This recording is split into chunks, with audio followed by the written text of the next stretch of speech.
Hello, this is Ted Gambardella, and I want to talk a little bit about the new TV series Cosmos and the same old lies.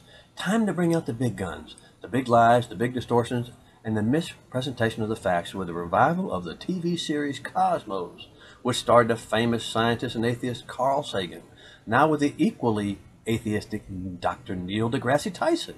And while the mad dog media loves him, the average American isn't buying it or watching the revival of this same old liberal BS.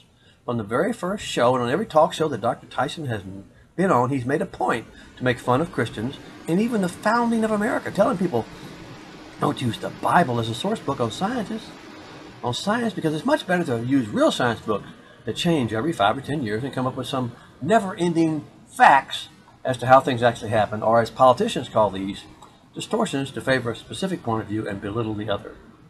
Why, Dr. Tyson isn't even sure if the world would be a better off place if it had never been discovered by greedy Europeans, but he certainly knows it would be better off if the Catholic Church was gone forever. Let's look at the real facts, and let's look at a few facts, and all you scientists watching this can help explain it better than I can. The Big Bang Theory says that everything came from nothing, and it created the entire universe, and the stars are being formed right now, and gases just spontaneously come together and greater and greater abundance till they actually produce spontaneous nuclear fusion. We don't need to spend billions of dollars enriching uranium. All we need to do is let the gas in any area the size of 1 trillion or so miles just spontaneously collapse and get hotter and hotter spontaneously and make a spontaneous hydrogen bomb, and that hydrogen bomb make a atomic bomb make a hydrogen bomb, and the hydrogen bomb will create spontaneous nuclear fusion. I don't understand it. Maybe you can help me explain it. Next, we need to show that all life can be formed from non-life, just because Dr. deGrasse says it can.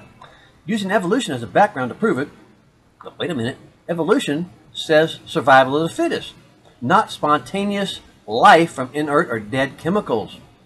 Yet somehow even dead chemicals get to try out trillions of combinations and learn from their mistakes, and then suddenly become life. If you don't believe that, you probably believe there is a God, and that the billions that know him personally are just fools. Not like these great scientists like Dr. deGrasse, and let's forget about the greater ones who did believe in God, like Isaac Newton. Why, he was just stupid. Anyway, you get the point. If you don't believe their version of mystery history, you're the stupid one, not them. So the new series Cosmos is just a revival of the same old Sagan BS, and a denunciation of Christians and the possibility of a real God. It never ceases to amaze me how someone can look up in the stars at night, the vastness of the universe, and look at the intricate, detailed precision of every single atom, and how everything is just so perfect, and you can just look at it and say, boy, that was lucky. It's like saying if you use air to blow around the letters of the alphabet long enough, sooner or later, the letters will randomly write war and peace. I'm just not buying it. I'm not buying the series Cosmos, and not even and for the cosmos to not even allow the possible consideration to the fact that if you have a creation like the universe, you probably have a creator. This is Ted Gambardella. I'll see you next time.